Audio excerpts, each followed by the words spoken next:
if I could financially and language-wise, why not move on and go somewhere every 10 years? I would love to live in China or in South America or 10 years there.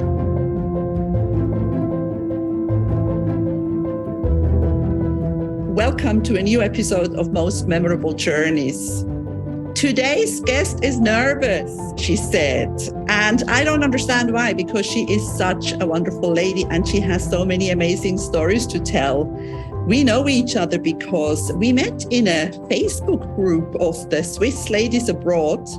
And then when the kids and I went to Canada 4 years ago in September 2018, I met her in Cochrane, where she lives, near Calgary. And we had dinner. And then I realized that she was even nicer than I thought she was in the Facebook group. Irene Rosmarie Heim, welcome to Most Memorable Journeys. And don't be nervous, say hello. Hello, Elizabeth. It's an honor to be here. And thank you very much for having me. I am so glad that you are here. And, we have kind of people who are listening to this, they're going to say, listen to these two Swiss women and their Swiss accent. But we don't care because we speak English. There are some people who may say that they may only speak one language. So always remember that people who have an accent speak another language. Yes, exactly. So you live in Canada, but you were born in Switzerland. We are going to go a little bit back when you were a little girl and you were telling me about a flight, the first time you were on a plane. When was that and how did that happen? Yeah, this happened in 1967. My parents always went somewhere on a Sunday, whatever, if it's hiking or skiing or if the weather is not nice, swimming or whatever. And one day on a Sunday, my father decided we go to the airport in Kloten, Zurich Kloten airport, to walk around and have a look. My brothers didn't want to come with us, so I was the only one with my parents. We went to the airport, and I remember there was an announcement that still have seats available for a scenic flight over the Alps with a small airplane. And then my father was just into this, and we went to this desk and signed into this flight over the Alps.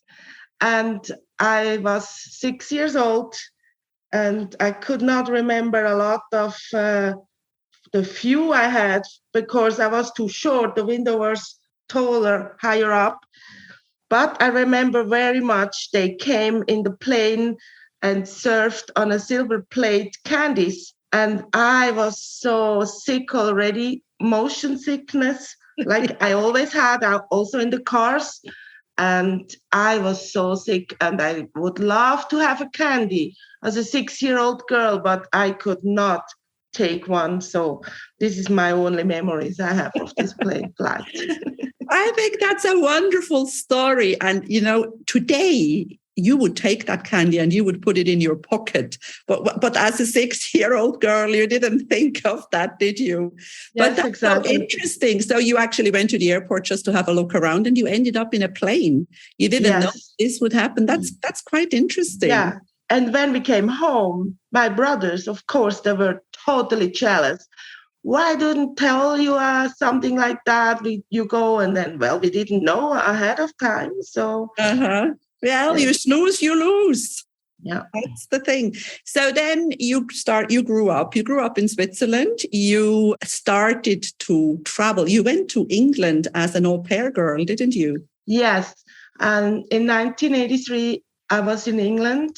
To learn English, I could not speak a word like yes and no and thank you and goodbye, probably, but that's what it was. And I more was like an au pair girl than going to school. That's why my English is still not perfect, because I was only once a week at school. And there we were, of course, girls from all over Europe, Sweden, Italy, everywhere. And another Swiss girl I met at my school from Switzerland, and I have still contact with her. Claudia, my girlfriend in Switzerland, near St. Gallen, and the other girl from Italy. And she was the au pair girl from Tony Curtis. So every Wednesday after school, we went to St. George's Hill, that's in Weybridge, Surrey, west of London, England. And we went to his house from Tony Curtis, that's the father from Jamie Lee Curtis. And he had a swimming pool and a sauna and a hot tub, and we were there every Wednesday. We just saw the nice pictures on the wall from all the family, and it was so exciting to be in a house from such a famous person, but we never met him. No, you never. I was going to ask, did you ever meet him? No. No, never. And there was one other trip I did to America much later. I already lived in Canada. I was waiting at the airport for the cousin from my husband. I was waiting at the airport in Los Angeles, and then somebody next to me was standing with a number in his hand, just a number. And I was like, what is he waiting for? And I didn't know what's going on. And then, like, I was waiting there and standing, and then Jamie Lee Curtis walked straight towards me. And she was very tall. She had a hat on, and she talked with this guy with this number. She was like 1 meter in front of me. And I almost wanted to say, I was in your house in St. George's Hill. And I was so speechless. And it was amazing. She was standing in front of me. And then they talked something about picking up, and she left. And then I asked him, does she still has a house in St. George's Hill in Weybridge? I don't know. he answered me very rude, and I was like, oops, I don't ask anymore. Oh my God, you should have told her. That's funny, isn't it? But now, since we are talking about this, you were also telling me something else when we prepared for this call. You were telling me that you went to a very expensive dinner in London. What happened there? No, this was in New York. Oh, I see. In New York, when my husband, for his 40th birthday, I talked with my husband now to remember. I called the River Cafe. It's underneath the Brooklyn Bridge. Yes, on the other side, it's in New Jersey. It's Brooklyn area under the bridge. Right. Yeah, Brooklyn. It still exists. And from there, you have the most beautiful view from Manhattan and the skyline. And at that time, of course, with the Twin Towers. I made a reservation like 3 months ahead. I called them phone. We had internet, but I cannot remember, but I know I called them and I made a reservation, and I asked, I would like to have a nice table on the windows to have the nice view. Yes, of course. And then we arrived there. And then they guided us to the table at the far back at the wall where the brown leather bench was. And I was so devastated. I was like, I wanted to have a table on the window. And then Marcel, my husband, he told me, well, if I would have that restaurant, I would always have an empty spare, ready-to-go table if there is some famous people coming. And then, yes, as he told that, like 5 minutes later, who came in? Rod Stewart and his girlfriend or wife at that time. I don't know. I can't remember. But she was very tall and slim and a nice-looking lady. And they were sitting on the window table, of course. And then we talked about this and that. And my neighbor, I did not see him face to face because he was sitting just the same direction as I am on the leather bench. And we talked about different things. He could hear our language. And then he started to ask us, sorry, you guys, what a funny language you are talking about, you are speaking. And then we said Swiss German. And then we talked with him for a while, and he told us at the end he will walk now home over the Brooklyn Bridge. It's not so dangerous anymore since Rudy Giuliani is the mayor. And we talked about stuff like that. And you know who he was? Steve Martin. Oh my God. And he had a bad table too, didn't he? He wasn't by Yes. the Yes, he had to sit next to me. You see, that is so amazing. These are most memorable journeys. You see, these are stories that people like to hear. So, and I know that this river cafe still exists. I've never been in there, but I've walked across the Brooklyn Bridge with the kids many times, every time we go to New York, because you have such a beautiful view. Yeah, it's amazing. I think it's a floating restaurant. It's like on a kind of a boat. Yeah, it's not moving, but it's on the water. Yes, it's amazing place there. It's also next to the restaurant, of course, the like a platform where you have the nicest view from Manhattan to take pictures. Yeah, and another time we went to the States. Actually, I was in the States after 9/11 twice with no passport. With no passport? How come? How did that happen? Well, we lived already in Canada. We had to wait for the permanent resident. We were here before the permanent resident. So we traveled a lot before we could start working. We traveled a lot. In Canada, it's big. We rented an apartment, a furnished apartment, and sometimes, off we go. And we went and we said, okay, let's go north. We went towards the Yukon and northern BC and Alberta. And then on the way, we met somebody and they told us, go to Hyder, Alaska, near Stewart, BC. It's Hyder is like an enclave from Alaska. It's the most southern point from Alaska. Yeah. But you are only accessed by water, or you have to go, of course, from British Columbia to this Hyder, Alaska, but you have no other way to go back. You have to go back to British Columbia. So we went there, and because we did not expect we go to the States, we didn't have our passports with us. And then we stopped at the border, and then I went in and I told him I would like to see the famous location where you can go and watch the bear catching salmon in the fall. Yeah. Yeah, it was actually also end of August or beginning of September. And we talked with him a little bit, and then he said, okay, I work till 5:00. You have to be back before 5, and then it's all good. Okay, we did that. We went into Hyder, Alaska, United States for the whole day, and we traveled all the way up to Salmon Glacier and then back down again, and we watched the bears again, watching the salmon. It's a very, very interesting place. It was beautiful. And the next day we slept in a hotel in Stewart, British Columbia. And the next day we said, you know what, we want to go again. So we did twice. And we asked again, we had no passport, and we did they let you, but it wasn't the same officer again. It wasn't the same officer, another one. Yes, luckily. That's amazing. Yeah, he probably thought, no, I'm not going to let her again. Yeah, exactly. So let's go back a little bit now, because you were traveling. You love to travel. I got a list of all the trips that you've been on. You've been to New Zealand and Australia and all over the world. But I wrote down that you went to Canada for the first time in 1990. Is that correct? Yes. Yes. 1990.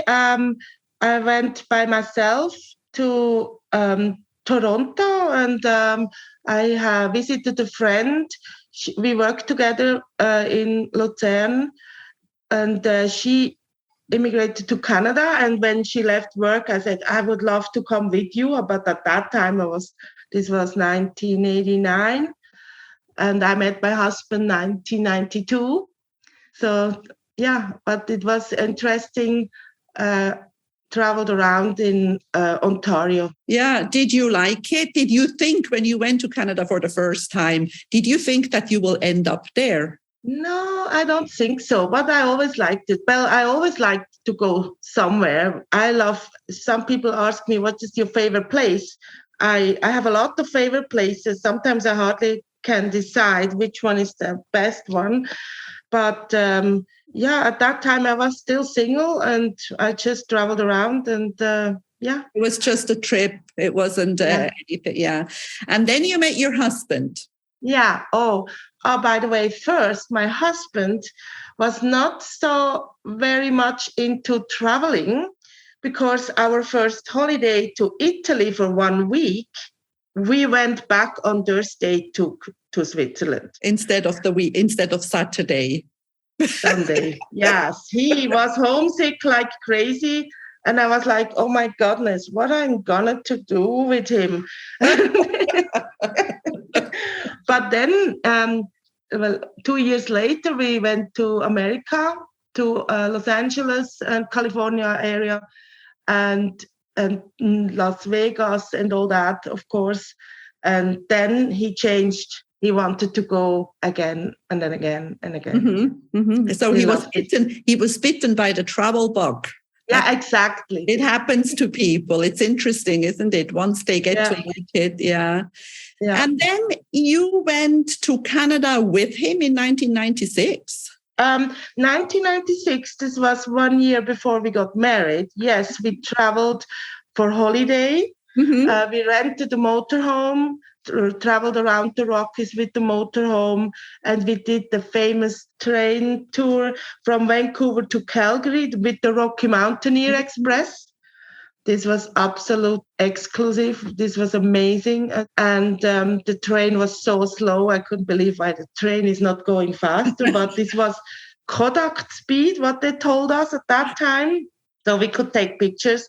There was a train with the dome coach and with the terrace at the back. So we could go out while the train was moving. And this was a very nice experience. And we loved it very much. Does it still exist? Yes, it still exists. It had a hard time during COVID, but now I saw the train a few times in Banff. They still exist. But now it's a fantastic experience, I think. Much more expensive now. Okay, yeah. So it's kind of a luxury exclusive tour. So during that trip in 1996, did you think then that you would be moving? When did you decide to move to Canada? Yes, in 1996, we said, you know what? When we are retired, we will go to Canada. When we retire. That was in our mind to do. And then Marcel had in 1996 a heart condition. He was for 3 days in the intensive care. And this situation ended up that we decided, you know what? Why we wait for our dream to fulfill till we are retired when we don't know if we ever will reach that point. And so we decided, okay, let's start this process for Canada in spring 1997. And then, yes, we arrived in 1998. But then the economic crisis kicked in and everything went downhill from there, with jobs offering and finding jobs, because the first letter from the government, the Canadian embassy, they told us in 9 months you have the permanent resident. Yes, it was like unfortunately not that case. It ended up that we waited 3.5 years and we were already here. And that's why we traveled a lot around. Then he had a project he worked for in Switzerland, where we went back to Switzerland again. And officially, we came to Canada in November 2010 then. During the time that you were waiting for that permit, you were not allowed to work? No, nothing, of course. Yeah. And we didn't want to risk anything that we will never get the permanent resident, Yeah. But you said something which is very wise. Why wait for something that may never happen? Why say, we don't know when it's over. This is a beautiful journey, but we don't know how long it's going to last. So I think we shouldn't postpone our dreams. I think we should just go and do it. And I think you are the kind of person who would do that. And I know because I know from how you explained it to me, and I know how much you like the area where you live in. Because I see you on social media. I see you going to picnic. I see you actually taking a gas heater with you to cook, to have a fondue. I mean, tell me a little bit about your activities in around your, because you live in Cochrane, which is literally what, an hour. How far away is Kanaskakis? It's not far. Cochrane, Alberta is Western Canada. We are 20 minutes west from Calgary and an hour east from Banff, from the national park. And at the beginning, when we traveled around, this is, of course, it looks like Switzerland, but it's much bigger. Mm-hmm. And in Switzerland, everywhere at the mountains, there are cable cars and restaurants where you can visit, and if you have a meal and if you're hungry. But here there is nothing. There is nothing. So we bought it's like a barbecue. On the right side you can have barbecue with sausages or steaks, whatever. On the left is a burner to cook water, coffee water. We always have everything in the car. Mm-hmm. When we go, we just have to think about food to bring. Sometimes, yes, we had fondue. We had even fondue last Sunday, and our first fondue this year. It's actually right now still hot, but that doesn't matter. We liked fondue, and it's an easy meal you have in the car, and you stir and have bread, and that's it. So, or we have sausages or whatever. We go somewhere in nowhere, and then we have our food, lunch or dinner, whatever. Beautiful, because you guided me when we were there. You told me where to go, and thanks to you, I went to some of the places that I wasn't planning to go to, and we had such a wonderful time. It's so beautiful where you are. But the fantastic thing about Irene is that she doesn't only go picnicking and cooking in these areas. She drives a bus. You drive a shuttle bus, right? Yeah, a transit bus. Or a transit bus, yeah. Yeah, it's a coach. I drive different buses. Once during the year, I drive school bus. And in the summer, when I have now nothing, July and August, I work in Banff in the national park, and I drive transit buses. It's public transport. Those are different buses. Some are coaches. They go to Lake Louise. And the other one are the Nova buses, the transit buses, where you're also allowed to stand inside. Mm-hmm. Like yesterday, I drove in Banff. It was very busy this year because we have double or triple of tourists than normal because they could not come the last 2 years. Mm-hmm. Crazy busy. Mm-hmm. Yeah, it's interesting. You have always people from all over the world in your bus, and then if I can hear an accent and they have question, I ask, do you speak German? Or yesterday Swiss German? Yes. And then they're very happy. They have a driver who can speak the language, or Spanish. I had yesterday from Sevilla, Spain. I had people in my bus, and yeah, I love it. It's very stressful. I like to drive in the national park and get paid for it. I think that is absolutely fascinating. When I was a tour guide, for 11 years, I did what I absolutely loved and I got paid for it. And you're doing what you love and you get paid for it. And I think those are the best jobs in the world, no matter what it is. So tell me, who are the craziest passengers? From which ones? Which ones are? It looks like. Tell me a story. Well, I don't have especially craziest passengers from different countries. They're all over the world, of course. They come to national park.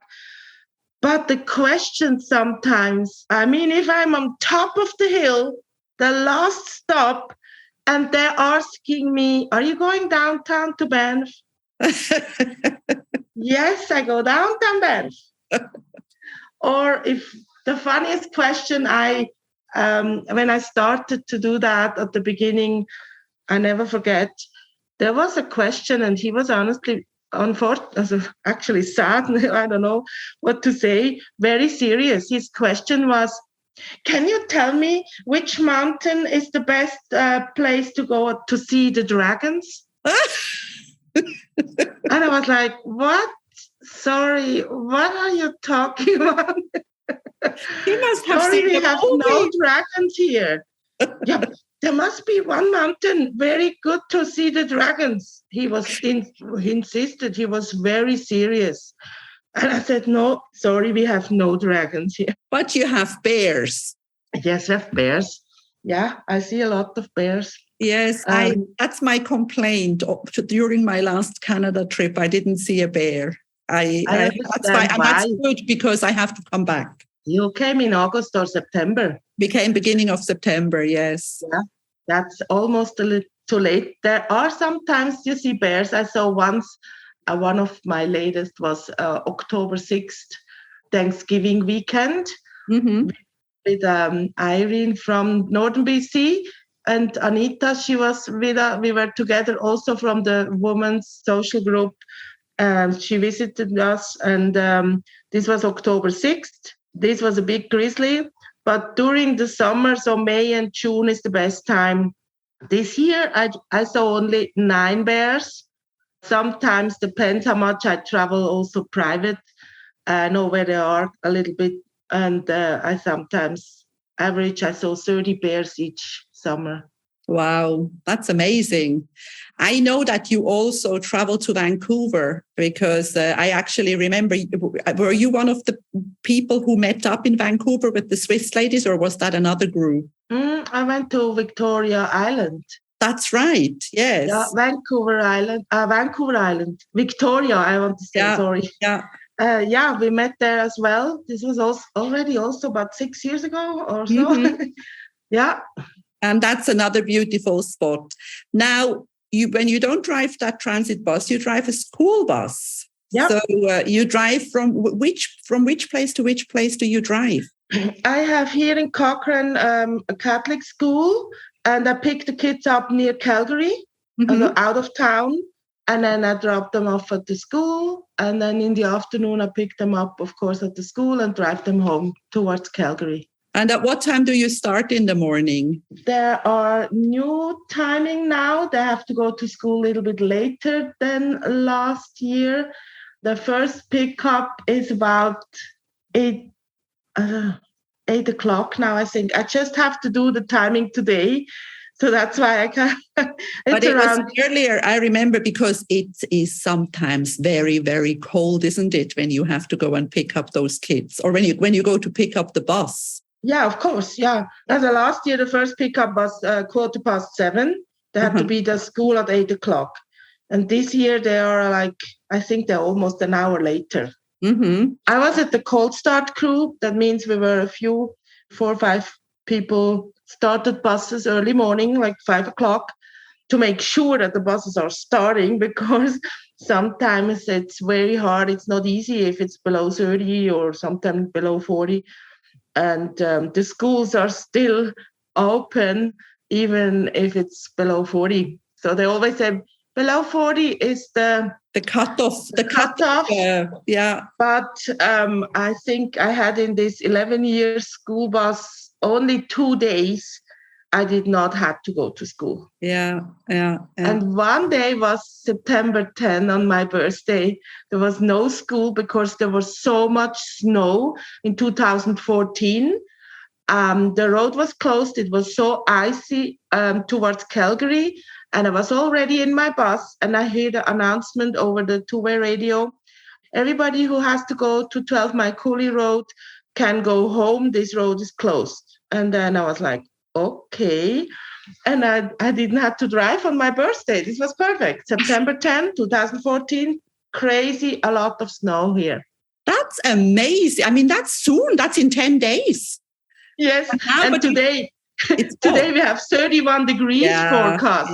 Yeah. It's so crazy. I mean, the weather is it has gone wild everywhere. Most summers here in Europe, I'm in the south, but even in the UK, they had heat waves. It was so hot. So global warming is definitely a thing. It's not, but it's interesting. And I think I love that cold start crew and the fact that because you want to, first of all, you want to make sure that the bus is run and also to already have them warm for the kids. I guess that's the reason. And for the driver too. And for the driver too, yes. So it's nice to arrive and then actually sit in a warm bus. Yeah. So the cutoff to the cold start crew is below 15, and the worst thing actually, if it's below 10, around below 10, it's still very cold, and then nobody starts your bus, and then you should have dressed warmer than if it's below 30, because if it's below 30, the bus is warm. You don't need to dress up like crazy. Yeah. So apart from being an amazing bus driver and tour guide and storyteller, you have another talent, Irene, and that is baking. And whoever follows her on social media, on Facebook, sees these amazing cakes. You bake like a perfect Swiss pâtissier from what I see. Oh, thank you very much. Yeah, I always like to present the food nicely, not just here and put it on a plate there. I always say like meat gravy and brown sauce on a brown plate. It doesn't look very appealing. Uh-huh. I always like to have nice decoration. Yeah, also in the butcher shop where I worked, I made cold cut plates and fondue chinoise meat plates and stuff like that. And you won an award for that. Yes, I had an award, Swiss butcher shop. I don't know in English. Metzgerfachausstellung is only every 3 years, where you can present your work and they will grade it. Yeah. And I had gold medal for a cold cut plate and cold cut for the meat plate for fondue chinoise, and bronze medal for 2 different, sounds a little bit funny, but sausage kind of flour arrangements made of dried meat and chocolate and some stuff like that. Yeah. So it's your passion to not just cook and bake, but also to make it look very nice, because I see that you are making all these beautiful chocolate flowers and all sorts of, and cookies. Do you cook internationally or do you mostly cook Swiss? What is your your favorite cuisine? Yeah, my favorite cuisine, I think, is still Swiss. But I like also to cook Chinese because of my Chinese friend. They had a restaurant in England. I love Chinese food. Yeah, actually, this is also another story. I made this Chinese family in 1976 in former Yugoslavia, in Porridge. They were in the same hotel. I could not speak a word English. I visited them, and that's why actually the reason why I went close to Weybridge. They were from Weybridge. I visited them in 1981, and then later as an au pair girl, they were close from my family. So after school, I went always in this Chinese restaurant. Yeah, I love Chinese food. I also like to cook Indian food or the different. Tell me what, and then I make it. Okay, so you can follow a recipe easily and have this passion for cooking or baking, anything you want. We are already nearly at the end, and you are still here, even though you were telling me that you're doing so well. And I want to know, are you going to stay in Canada? Is that your final home, or are you ever thinking of maybe moving somewhere else or going back to Switzerland, or is it a sore subject? And what are your travel dreams? That's a good question. Actually, right now, it's a very hot topic. Okay. Maybe I shouldn't have asked. I don't know if I should say something now. Well, it's nothing already written down or so, but honestly, if I could financially and language-wise, why not move on and go somewhere every 10 years? I would love to live in China or in South America or 10 years there. I always tell Marcel he should better be a ambassador, and then we could move every few years somewhere Yeah. else. I Yes. think why we should die on the same spot where we're born. This is Uh-huh. so boring. Uh-huh. Travel around, see the world, and have a bigger view from everything than just like in a small valley. Yeah. I totally agree. And I don't think we were meant to be in the same place all the time. I think people who have been moving around, people who have traveled around, they also have a much more open mind and understand other people much better, because I think I am saying that in every single podcast episode. I have learned in my life with all the traveling that I've done, we are all the same. We all want to be Yes. happy. Yes. And even here in Canada, yesterday the Swiss people told me, you have so many people from all over the world. I said, yeah, and it works. Nobody blames another one. It's perfectly fine. It's everyone here is an immigrant, and we have no problem here. Mm-hmm. I really that this is also something I really like here. But we are planning something. I don't know how far we go, but we are soon retired, and Mm-hmm. this is what we start to plan now. So we don't know, shall we go in a motorhome and travel around, or what are we going to do in the Mm-hmm. future? So Mm-hmm. this is right now what we have to discuss, and we are already talking about what is the best to do So we financially. will, once you have decided in about 5 years, I will do another podcast episode with you, and then you can tell me what you decided Yeah, in 2022. if we do it now, we need still. We are looking for something to do, like if we could work in a motorhome and travel around, like work from home. Mm-hmm. There are a lot of things possible, but we haven't found it yet. So we are still looking Mm-hmm. what we could do, Yeah. and because we have still two. Marcel has 2 years, and I have 3-4 years till Mm-hmm. retirement. And so, but we will do something in the future with traveling, definitely. And I will be watching you. And Okay. I want to thank you so much for having the courage and for taking the time to speak to me. Well done. Thank you so much, Irene Heim. Thank you very much, Elizabeth, for having me. It was an honor to talk with you in the podcast, and I'm listening all the time on the way to work, and that's perfect. That's a perfect solution. I know a voice is. I'm listening while I'm driving, so it's like somebody's in my car and talks. So if I'm finished working at 1 o'clock at night, on the way home, I have somebody who talks with me, and I love your podcast, and everything what you do is amazing. Thank you so much. And Yes. it's my pleasure to spend time with you in your bus. Thank you. Oh, I would love to have you in my bus as a tour guide. I always think about, oh, you could come in my bus and talk with my people, or went together in a coach on a tour. That would be Well, a very, very funny day. let's start planning and dreaming. Yes. Yes. Okay. Thank you so much. That was amazing. If you enjoy my podcast, please like, share, and subscribe to my channel. You will find all the information in the show notes.